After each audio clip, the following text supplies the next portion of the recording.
আল্লাহ নেয়ামতের বর্ণনা করেন, শুকরিয়া করেন, কারণ আল্লাহ তাআলা আমাদের অনেককে ইয়াতিম বানায় নাই, আমাদেরকে ফরিয়াদি বানায় নাই। আমরা অনেকেই আছি, আমরা এখনো ইয়াতিম না, আমার আব্বা আম্মা এখনো বেঁচে আছেন, আমাদের অনেকের আব্বা আম্মা বেঁচে আছেন। ইয়াতিম মূলত ছোট অবস্থায় যদি বাবা মারা যায় তাকে আরবিতে ইয়াতিম বলে। তা আমরা অনেকেই তো ইয়াতিম না, আমরা অনেকেই তো অন্যের কাছে হাত পাতা লাগে না। তো আমরা ভালো আছি না? আমাদের দেখবেন যে প্রায় হিসাবটা হচ্ছে আমার কি নাই।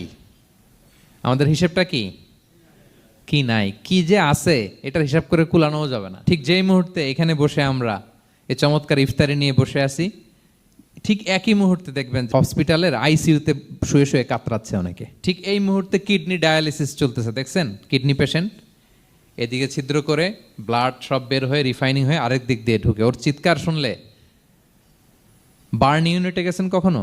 আগুনে পোড়া রুগী, আপনার তো অনেক কিছু নাই, আমার এটা নাই ওইটা নাই, আল্লাহ এটা দিল না, এটা নিয়ে আসেন। আপনি বার্ন ইউনিটে একদিন যায়েন, তাহলে বুঝবেন যে আল্লাহ আপনারে কত শান্তিতে রেখেছে।